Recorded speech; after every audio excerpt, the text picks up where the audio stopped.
Sometimes, you miss out. You can't go out on a Saturday evening and have fun with your friends. You do have to work for, to make sure you have food on the table. 19-year-old Grace Abley got her first job as a waitress when she was only 14. She graduated from Rockbridge County High School early, but dropped out of college after a year and returned to the workforce. She now works 2 jobs to help her mother make ends meet. And I had to tell her not too long ago. She was thinking about moving out and considering it. At her age, that's the thing to do.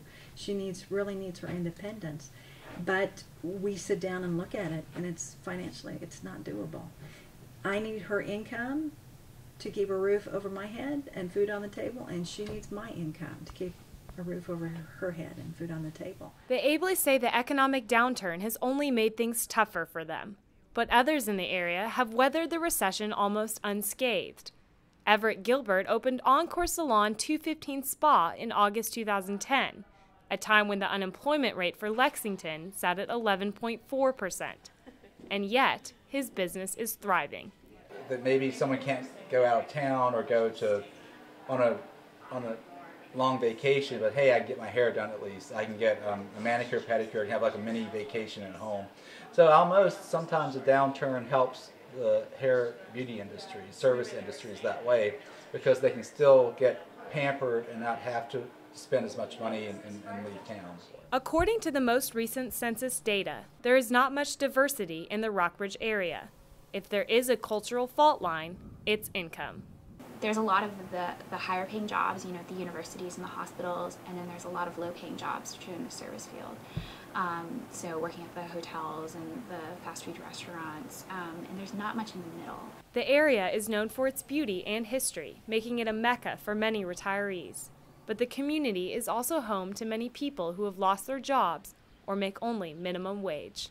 The wealthy move in to this community because they love its beauty and what it has to offer them. The people that actually are the people that do not have are the ones that actually have lived here the majority of their lives, and they haven't seen a benefit from any of the wealth that's come to the community. Grace's day begins at 7 in the morning. She starts work as a tour guide and shop clerk at the Stonewall Jackson House at 9. She works a 4-hour shift. After lunch and a brief breather, she heads over to the Hampton Inn Cole Alto at 3 p.m. She works as a front desk clerk, taking calls and checking people in. Her shift ends at 11 p.m. It is stressful mainly because I work at night, and you kind of, you don't get to see your family as much because their work shift is different from yours, and I have to be available really to work with that whenever, and sometimes even work morning shifts or sometimes double shifts. Even with 2 jobs, Grace says she earns only a couple $100s every couple weeks. Mainly every month, it's, my money's pretty much gone by the next day because I've just paid the bills and just gotten some groceries, so. And with little excess cash, Grace has had to forego some luxuries that many people take for granted. Well, generally, I will cut my own hair. I have my mother cut my hair. For clothes, it's not too bad because at the hotel they provide a uniform for us, so I don't have to worry too much about that. But, it's not like right now I do need some more clothes, so I just have to, figure out when I'm going to have the money. And the clothes that she does buy won't be name brand.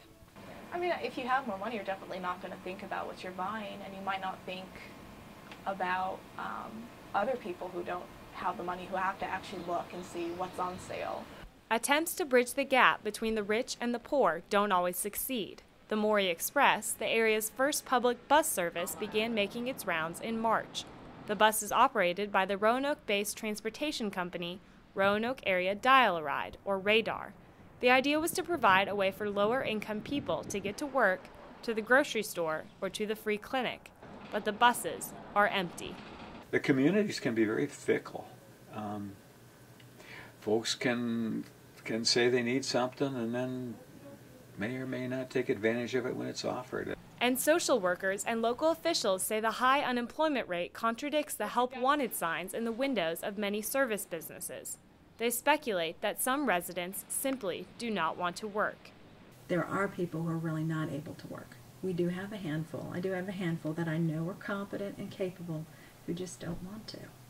And most of the time we find that they have a resource outside of us. You know, they're relying on somebody else. They don't really have to work at this point in time. Grace says having 2 jobs can sometimes be exhausting, but in these hard times, she's grateful to have an income. And it's definitely a lot more stressful right now, especially with, you know, gas so high and food prices going up. You really see it every day when you have to pay your bills. For the Rockbridge Report, I'm Brooke Sutherland.